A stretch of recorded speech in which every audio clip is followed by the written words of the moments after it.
At my husband's friend's party, right there on the brightly lit dance floor, I leaned in to kiss him. He recoiled like he'd been electrocuted, his voice sharp enough for the whole room to hear. "Don't touch me! Stay away from me!" The laughter erupted like a pack of wolves catching their prey. I smiled like it didn't hurt, like that sentence was just a harmless joke. I swallowed the humiliation in silence, and when I finally spoke, the room fell dead quiet. Before we go any further, thank you for being here with me today. If you believe that publicly humiliating your wife is never acceptable and that every person deserves respect, please hit subscribe. It's free and it helps this story reach more people. Remember, if anyone asks what you do, just say you're a housewife. Lucas told me that just a few hours earlier, while I was zipping up the evening gown I chose, an emerald green dress that cost almost as much as most people's rent for a month. Don't mention you're an investor. Don't talk about the fund or the numbers. People don't want to hear about that at parties. He spoke to me like he was editing a PowerPoint presentation, not talking to his wife. 5 years ago, he used to brag to his friends that he married a wealthy woman who supported him through his early days of building a business. Now, my wealth had become something he wanted to hide, like an unnecessary detail in a resume that needed deleting.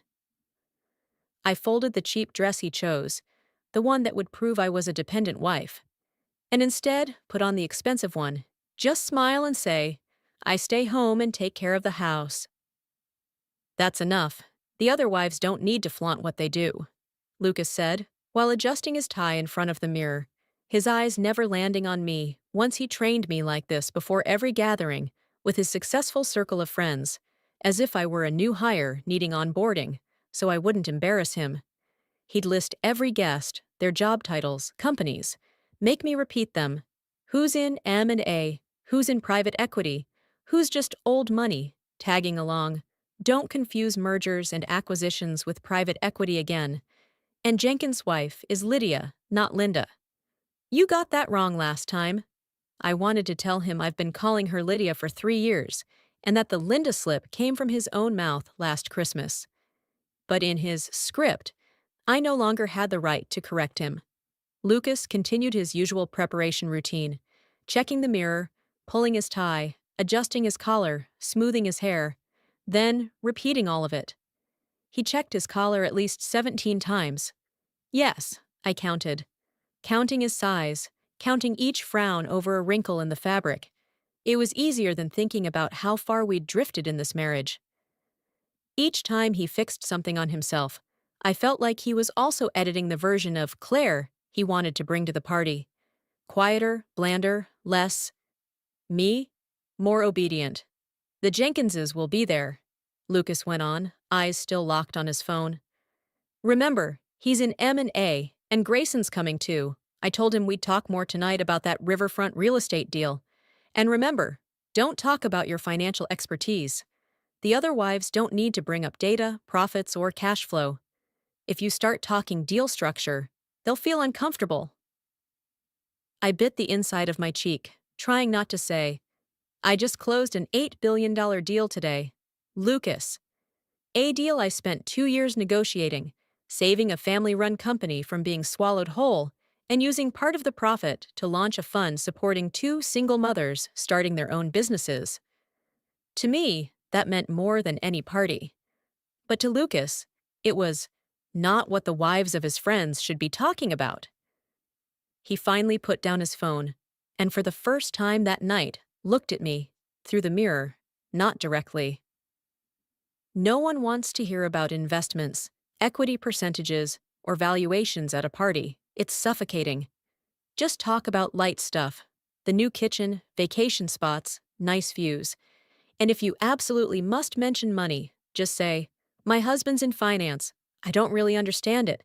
I just take care of the house. That's what makes you like the other wives. 5 years of school, 10 years of building wealth, dozens of deals where I risked my name and money to enter. And he wanted me to shrink it all down to, I stay home and take care of the house. My phone buzzed. A message from the fund management team. One of the single moms I'd supported had just opened her small cafe. She sent a photo. A few wooden tables still smelling of paint, a handwritten opening day sign taped to the glass. "If it weren't for you, I probably would have quit," she wrote. I looked at the photo, saw two little kids playing in the corner, hands sticky with ice cream, faces beaming. That message, that picture, it meant more to me than any fancy party invite. But according to Lucas's rules, I wasn't allowed to mention it. It would ruin the image of the wife who depends on her husband he'd worked so hard to curate. "Oh, and one more thing," Lucas said, this time actually making eye contact with me through the mirror, but still not turning to face me. "Grayson asked about the Hamilton Charity Gala next month. I told him we're buying a table, $100,000. It's important for visibility." $100,000 for his visibility. Meanwhile, the women's startup fund I was quietly financing still needed $70,000 to finish the year's programs. Shared money, of course. There was always money for Lucas to save face, but when it came to what I believed in, it was always, "We'll revisit that later." "Ready?" he asked, but he'd already stepped out the door, assuming I'd follow like some decorative accessory that could walk. The elevator ride down felt longer than usual, not because of its speed, but because every second was filled with Lucas continuing to coach me like I was preparing to play a role in the movie of his life. "Make sure you compliment the right people. Tom just closed a real estate deal last week, but don't dig too deep. He's the braggy type. And steer clear of Michelle if she starts drinking. She loves running her mouth about people's business." I nodded at the right moments, like a reflex that had been programmed into me. But my mind wasn't there. I was thinking about the single mothers who once held my hands and cried over the small capital I gave them, just enough to open a shop, feed their kids, and see a brighter future. That felt real to me. This elevator ride was just the entrance to a stage where I had to shrink myself down to fit the role. When we arrived at Grayson's building, the valet took our keys. Lucas's hand on my back as we walked into the lobby wasn't affection. It was placement, like he was positioning me to look like the perfect wife standing just right, just poised. "Smile tonight," he whispered in my ear. "These people matter. My career depends on them." His career, never ours. The elevator doors opened straight into the penthouse, and I could practically see Lucas flip a switch. His shoulders squared, smile clicked into that perfect angle, voice dropped to that confident tone, like he'd become the best version of himself in 2 seconds. "Grayson!" he called out, exuberant, dropping my hand to launch into that exaggerated handshake he always used around crowds. "Lucas! And Claire!" Grayson tacked on my name like a footnote, a line at the bottom of the page. His eyes glanced over me for a fraction of a second, maybe because of the dress, then moved on in search of someone more important.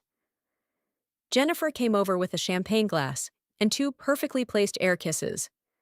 "Claire, darling, you look fabulous. That dress is stunning. Lucas has great taste." Sweet words, but the knife went straight to my chest. Everything I wore that night, the dress, the shoes, my hair, was credited to Lucas's taste, like I was a doll he picked accessories for. When Grayson asked what I'd been up to lately, Lucas cut in so fast it sounded like brakes screeching. "Claire's at home, full time." One sentence erased the fact that I had just closed the biggest investment deal of the quarter, made more money than him this year, and was currently running 3 community fund initiatives. All boiled down to stays at home. I stood in a crowded room, holding a glass of champagne I didn't want, listening to them talk about stocks, markets, interest rates, things I probably understood better than they did. But my heart was somewhere else, with my 2 daughters, Violet, 10, and Sienna, 7. Their faces at the kitchen table doing homework, their laughter, the way they wrapped their arms around me when I came home late.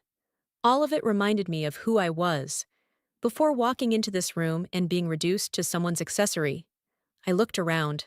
Lucas was laughing with Grayson, leaning in to whisper something to Bradley, completely unaware that I was standing alone. And I made a decision. Tonight, I would try one last time. One last attempt to see if I could still reach the part of the man I once chose. If it failed, at least I would know I tried. And after that, I wouldn't hold on anymore. Here is the answer. The lights dimmed, and a slow piano melody began to play, almost identical to the one that opened our wedding 5 years ago at the Vine Pearl Hotel. Not the exact same song, but close enough to make my chest tighten. That night, at 2 a.m., Lucas had pulled me onto the empty dance floor, both of us barefoot, drunk on champagne and drunk on the future.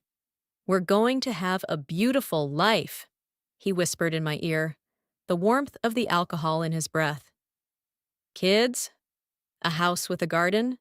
Sunday mornings on the porch drinking coffee and reading the paper? All of it. We'll have all of it." That memory pushed me forward before reason could stop me. My hand touched his elbow, the expensive, smooth fabric of his suit slipping under my fingers. The conversation between him, Bradley, and a guest suddenly paused. Bradley glanced at me with open annoyance. The guest looked confused. And Lucas? His jaw clenched tight, the familiar sign that I'd broken a rule. "Dance with me," I said, the words coming out smaller than I expected, sounding more like pleading than an invitation. Lucas's eyes flicked quickly across his colleagues, calculating the damage refusing would look bad, accepting would waste networking time. He chose the least damaging route. "Excuse me for a moment," he said with a smile that didn't reach his eyes. "Duty calls." Duty. At some point, I had become a duty. His hand rested on my waist, exactly the kind of hand placement that looks right in photos, not 1 inch closer. We started to dance, but it felt like two strangers rehearsing an old step routine. My hand on his shoulder met stiff fabric, and his body held itself at a precise distance, like there was a wall between us. "The Patterson deal looks promising," Lucas said in a flat tone, his eyes staring somewhere over my shoulder, probably tracking who was talking to whom, what connections were forming in his absence. "Yeah, sounds good," I whispered, trying to draw him a little closer, trying to find a trace of warmth in the man who once danced with me until sunrise. But his body resisted, every muscle telling me he was just waiting for the music to end. His fingers tapped lightly on my waist with impatient rhythm. His feet moved like they were already planning their exit. Around us, other couples swayed gently in each other's arms. Jennifer had her arms around Grayson's neck, her shoes tossed somewhere, laughing out loud. As he whispered something in her ear, Sarah and Tyler were almost still, foreheads touching, like the entire room had disappeared. Even the older couples danced with a tender familiarity I could no longer reach. The music, the golden lights, the old memories stirred up a fragile, dangerous hope inside me. Maybe if I tried one more time, just once, maybe I could touch the version of Lucas from years ago. I looked at those women kissing their husbands on the cheek, saw Tyler gently fix Sarah's hair, saw them existing inside tiny bubbles of happiness I'd somehow lost along the way. I leaned in. Not a dramatic move, not a deep dip, just a soft kiss, the kind husbands and wives share when the music slows and the lights go warm. A kiss that says, "We're still here, still us, we still can." But the moment I leaned in, Lucas jerked back so hard a few people turned to look. His face twisted, not in surprise, but in disgust. Real, raw disgust, like I had done something filthy to him. "Get away from me! You smell like grease!" he said loud enough to cut through the music. The laughter hit instantly, shrill and mean. Jennifer covered her mouth, but her eyes sparkled with delight. Bradley even clapped, like Lucas had just told a joke they'd been waiting for all night. Every laugh was its own knife, sinking into me. I stood there, in a dress worth more than any of their monthly paychecks, and somehow I was the joke in this beautiful room. In the sound of laughter shattering around me like broken glass, every red flag I had tried so hard not to see suddenly lined up into a parade I could no longer avoid. The anniversary dinner canceled because of a last-minute meeting that Instagram later proved had never existed. The two separate bedrooms, temporarily, because he was stressed during audit season, a season that had lasted 8 months, the sickly sweet perfume on his shirt that I never wore, the strange charges on his credit card explained with 2 words: client entertainment. The way he no longer said "I love you" first, only echoed it back to me when I said it, like a mechanical reflex. Even the weekend time with our kids had begun to disappear.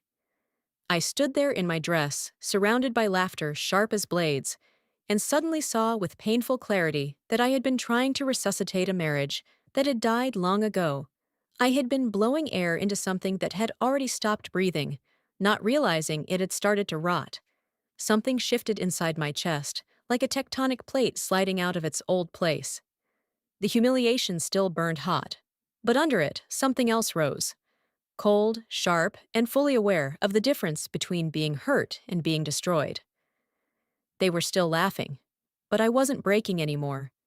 That was when Sloane, Lucas's closest friend, the one I always sensed disliked me but never said it outright, walked up, smirked, and delivered her verdict. "Claire, you're not the kind of woman who meets Lucas's standards." The smile that formed on my lips was just a very slight curve at the corner.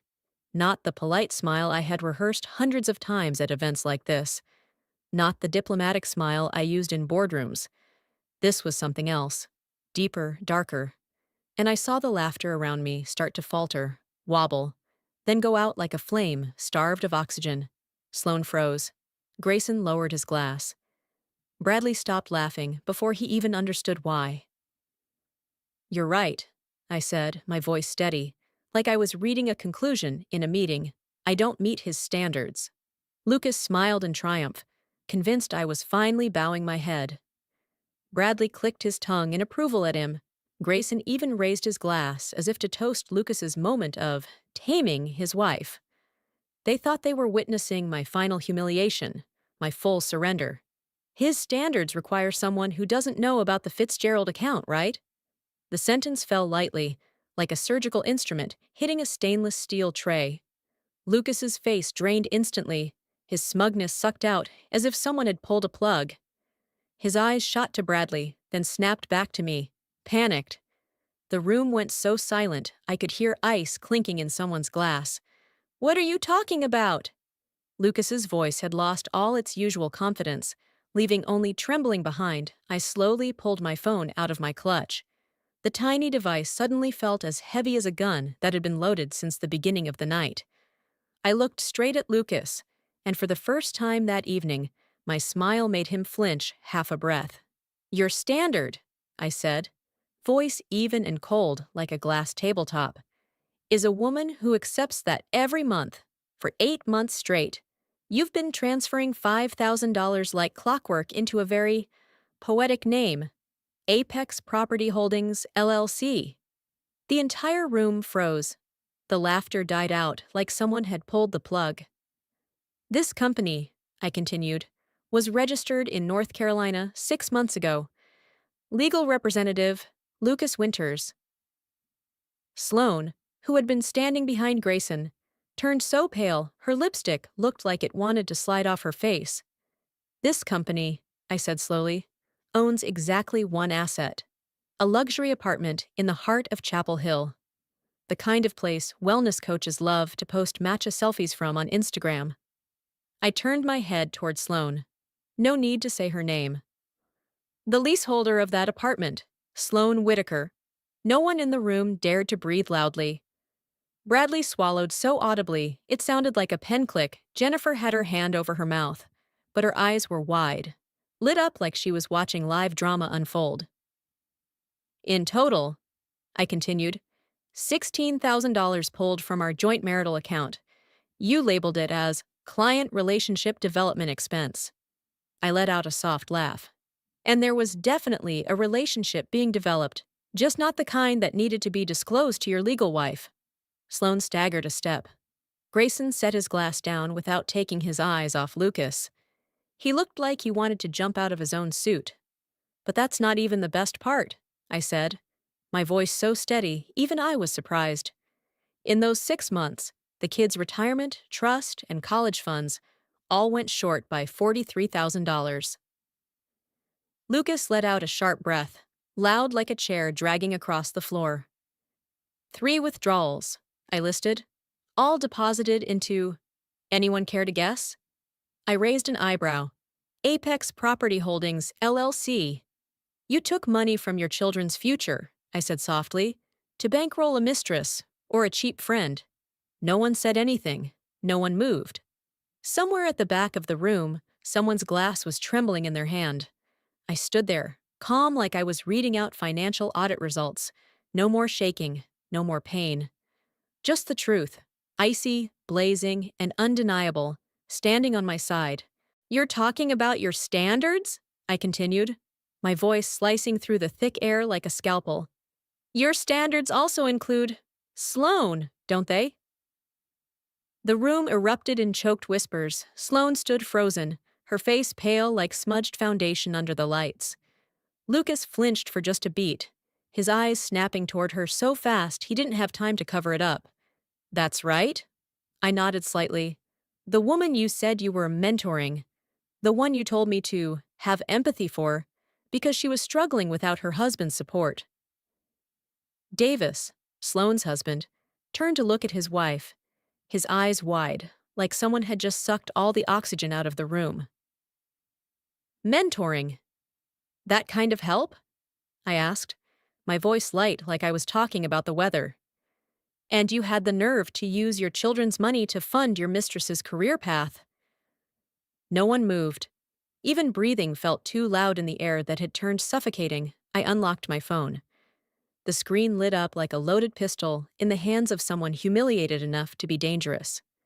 Let me read a few things out loud, just so we're all clear, I said, scrolling to the file I'd saved, a message sent to his sweet little lover, just 3 hours ago. I cleared my throat and read each word. Can't wait to get out of this boring party, only here to see you. Same place. I looked back at my husband, feigning curiosity. Which same place in this mansion were the two of you planning to use? Jennifer screamed, She was at my house last week for football night. She went to my bathroom 3 times. Sloan choked. Grayson looked at Sloan, then at Lucas, then down at his glass like he was about to throw it at someone's face. I kept going, opening another message. And here, last Tuesday. My wife is so pathetic. She actually thinks I'm working late. The silence exploded. Then, smack! Davis slapped Sloan so hard she stumbled back, hand to her cheek, eyes brimming with tears. The room couldn't breathe. Lucas's face had lost all color. He lunged toward me, hand reaching out to snatch the phone like a cornered animal. But I shifted slightly to the side, just enough for him to miss and nearly fall into the buffet table. I stepped closer, just close enough so no one else could hear, and said in a voice so cold it raised goosebumps on his skin. Does your mother know? You transferred the lake house into her name? Lucas froze, his face drained of color in a single instant. I smiled. Slowly, like someone who just pressed a blade into the softest part of the flesh. Yeah, I found it. The quitclaim deed you filed last month. The house worth nearly $300,000. The one your dad left you before he passed. I tilted my head.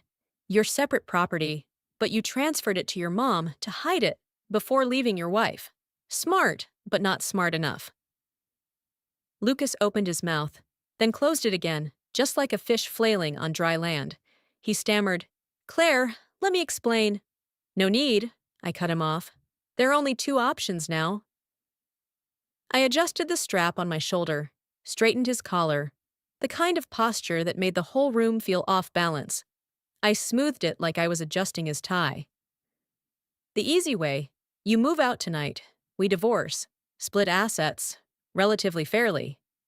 I emphasized each word, I keep the house, and I take 70% of what's left, after subtracting everything you funneled into your cheap little friend. Lucas's eyes widened. That's not fair. You don't get to use that word, I said, my voice light as air. The hard way, I continued, is I report everything I've found to the IRS, to your company, and to anyone who might care about a CEO siphoning off his kids' college and retirement funds to support a mistress. I held up my phone and turned the screen toward him. Draft email to compliance department. His work email address lit up on the screen like a blade. Go ahead, I said. Try me. See if I won't hit send. Lucas collapsed into a chair, his face buried in both hands. Just minutes ago, he was standing in this very room, laughing at me, while the others clapped along to the public humiliation he threw at his wife's face. And now, he was curled up, small and pitiful, as if the expensive suit he wore belonged to another man, not the trembling one slouched in front of me. The click of my heels on the marble floor was the only sound left as I walked toward the door. Each step slow, deliberate, steady. The crowd parted automatically, like water around a rock. Some stared at me in shock, others with a look that mixed awe and fear. At the threshold of the penthouse, I turned back one last time. The chaos was beautiful. The kings and queens of trust funds were now screaming, pointing fingers, unraveling like a collapsing market. The whole social architecture they had spent years building with money and pretense was crumbling, piece by piece, every time another secret was dragged into the light, and right in the center, my husband. No, the man about to be my ex-husband, slumped in a chair, face in hands, finally tasting what it feels like to be stripped and humiliated in front of everyone he once thought mattered. I pushed the door open and stepped into the hallway. My heels continued their sharp rhythm on the marble. Behind me, shouting still echoed. A sofa dragged harshly across the floor. Jennifer's shrill voice slicing the air demanding answers. But ahead, there was only silence, and the polished elevator door at the end of the corridor. I pressed the call button. My hand didn't shake, even though the adrenaline was fading fast, leaving a hollow chill in my chest. The elevator chimed softly, far too gently for what had just happened. I stepped in. The doors closed. Just me now and four mirrored walls, reflecting a woman in an emerald silk dress. Eyes strangely bright, I gave myself exactly 30 seconds. 30 seconds to let my shoulders tremble, my breath stutter, the tears rise but not fall. 28, 29, 30. I took a deep breath, pulled out my phone, and dialed a number I'd known since college, Veronica speaking. Her voice came through, short, sharp, as always. It's Claire. I need a family lawyer, right now. I summarized everything in 30 seconds flat. Shell LLC. Mistress's condo. Kids' college fund drained. Lake house transferred to mother-in-law. A pause on the other end. Monday, Raleigh, face to face, Veronica said, her tone already shifting into fight mode. Send all documents tonight through secure mail. And Claire, I'm proud of you for finally waking up. The elevator doors opened to the ground floor. I walked out, shoulders square, a small but certain smile on my face. The real war was just beginning. Lucas left the house the next morning with 2 suitcases and a face that had completely collapsed. He went to his mother's. Of course, when a man gets caught by his wife draining their kid's college fund to pay for his mistress's apartment, the only refuge he's got left is always his mother's arms. I gave him the entire weekend to think about his options, which, in hindsight, was too generous, because the truth is, his options only ranged from bad to catastrophic. But what Lucas didn't know was this. I wasn't just angry. I was systematic.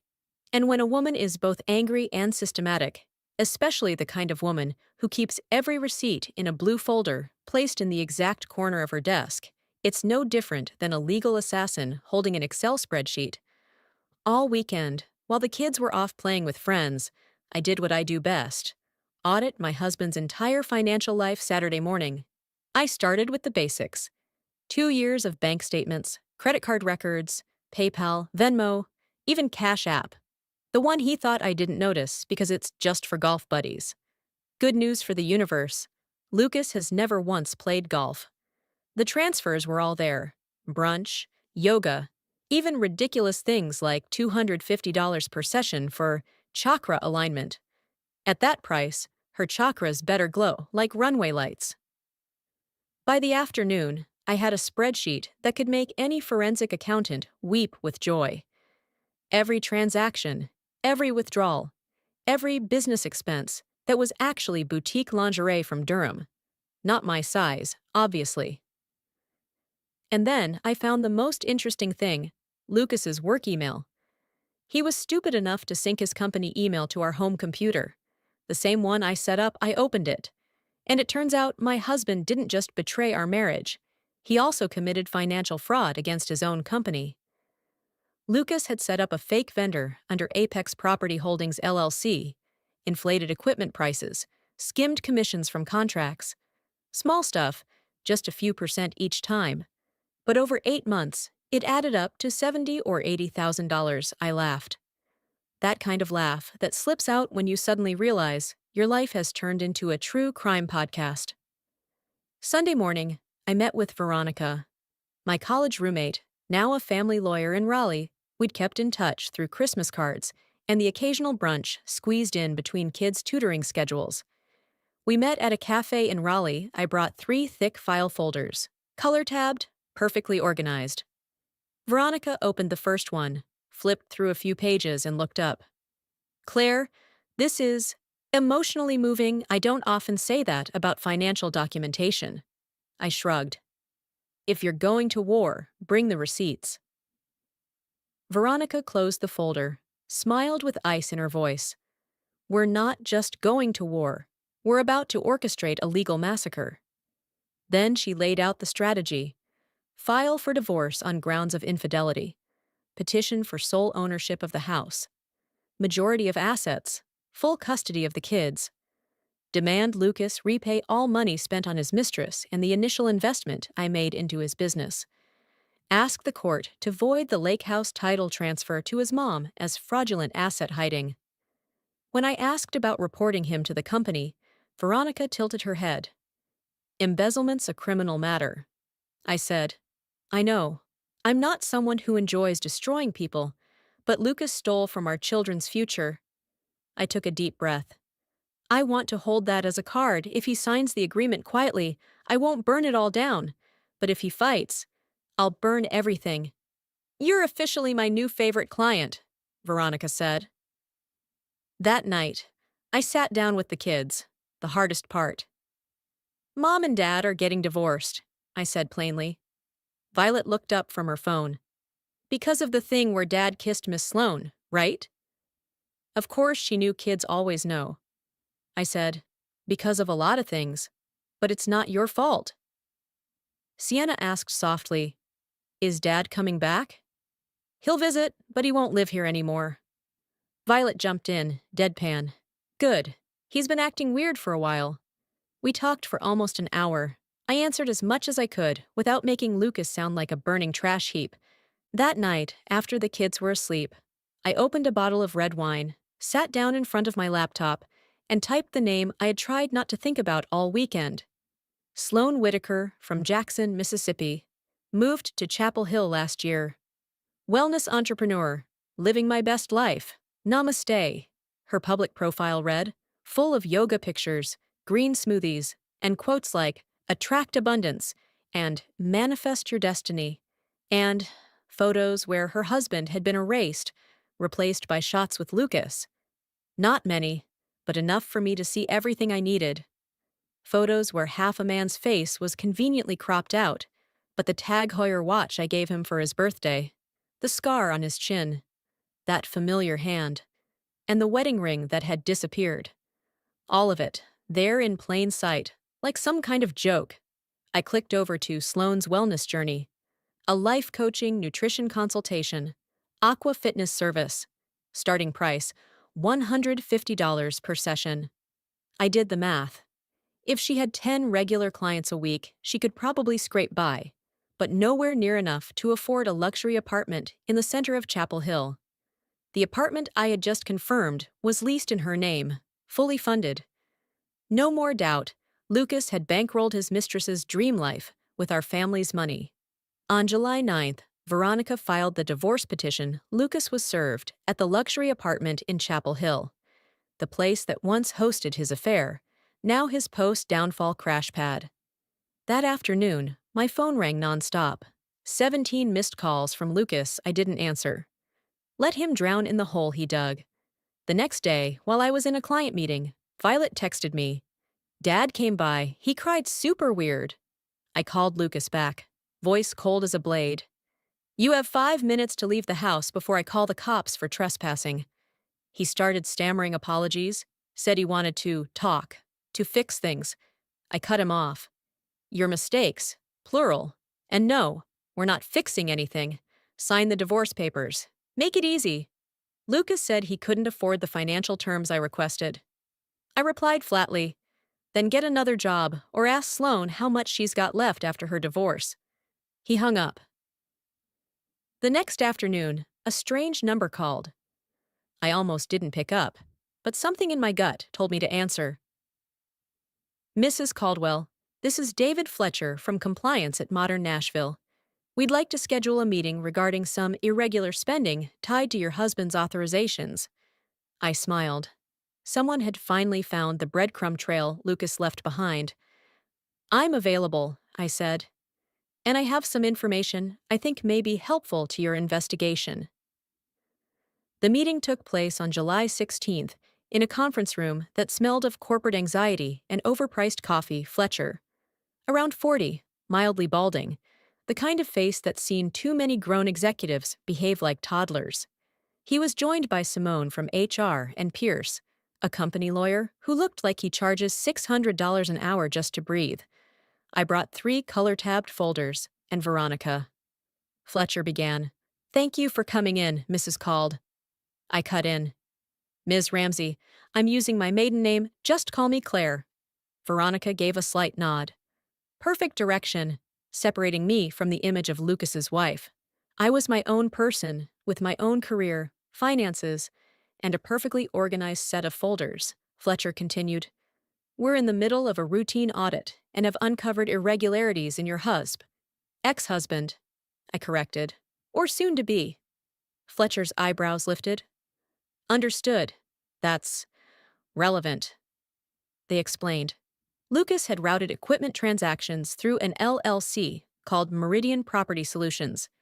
I opened folder 2, tab C, and slid it across the table.